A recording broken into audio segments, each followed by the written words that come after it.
Good evening. This is my CrowdStrike disaster presentation for disaster recovery course with Dr. Mercer at Middle Georgia State University.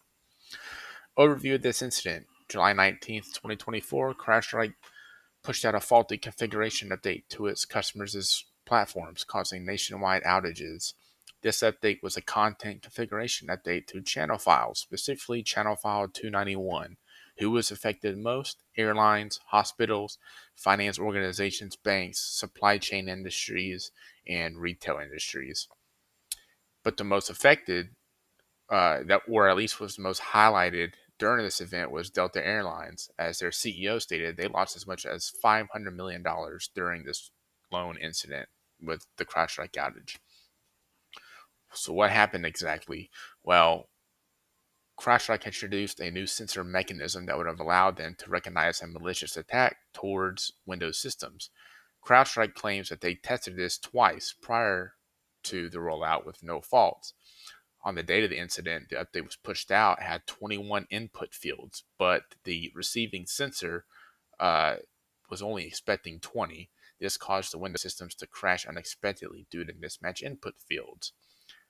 Delta stated that this was the busiest weekend of the summer, and that affected their newly adopted flight planner and tracking system. This would have allowed the scheduling of pilots and flight attendants to different aircrafts and travel throughout the day. Uh, these affected systems saw the blue screen of death. As you can see in the picture below, Delta stated that they had to eventually manually reset all 40,000 servers in order to revert back to pre-outage a pre-outage state. There was failures in communication. CrowdStrike's crisis management was pretty poor. They did not let their customers know in a timely manner that what exactly happened.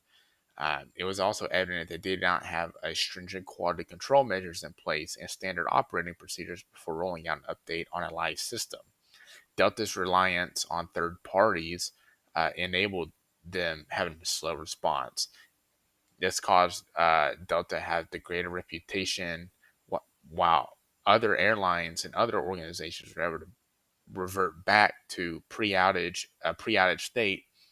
Uh, but meanwhile, Delta was not able to do it.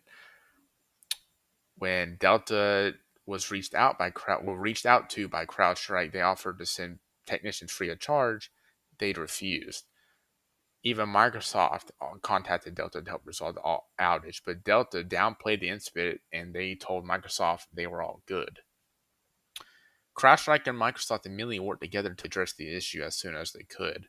Microsoft swiftly identified a slow resolution, but they were able to release executable files via a USB to manually boot and repair the affected systems to roll back to a pre-CrowdStrike outage state. There were shortfalls in contingency and recovery, inadequate change control methods by CrowdStrike. Clearly, they didn't have a change management process before they rolled out an update as on this big of a stage. Having to settle for manual recovery methods rather than automated backups, and then they lacked publishing recovery procedures on the first day of the disaster. In Delta's point of view, they didn't have robust disaster response drills. They lacked clear communication protocols and understanding of their roles and responsibilities uh, their within the industry, especially having an outage as long as they had. They had a lack of guidance to resolve canceled flights to its customers. Reflecting on the post-disaster, this outage highlights why it is important to have disaster recovery plans. Risk assessment should be done internally and externally. I say internally and externally because CrowdStrike internally needed to risk assess what would happen if an outage would occur, as well as externally, as they provide a product for thousands of companies. Reliance from outside parties to manage in-house IT systems without a backup site like a hot site or warm site, in Delta's case, was not feasible to a successful business continuity plan.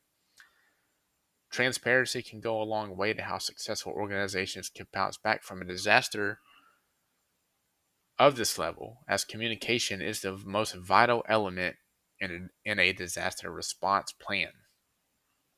What should have been done differently? Delta should have been open to more outside help, especially when they did not keep their systems modernized as what was reportedly stated, in comparison to others that were also affected. Other airlines had the same issues, but they were up within a few hours, and they didn't have to cancel for multiple days. Delta also had should have had contingency plans in place with their scheduling system. Instead, they relied on their new system, and I assume they'd retired their old system because they ended up having a single point of failure, which is not ideal for any major corporation that serves millions of customers a year. They clearly accepted risks of having a single point of failure by only relying on that one new system.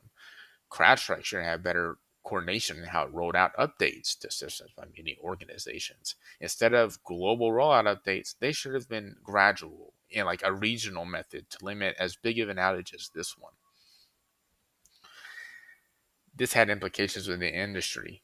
There was malicious attackers trying to send phishing scams and campaigns with zip files claiming to be the remedy to these affected systems. This incident highlights that disaster response planning and simulations are crucial to an organization's reputation and their bottom line, as it was clear these outages caused millions of dollars in lost revenue. Organizations should assess their risks on being too reliant on third parties or to control IT systems. This also highlighted that later testing in depth on mass updates are crucial to keep an event like this from occurring again. If I was on the CrowdStrike team, I would have pushed out a rollout gradually instead of all at once. I would have tested them in a sandbox environment. I would have instituted change management processes and immediately informed my customers across all media platforms acknowledging of the outage.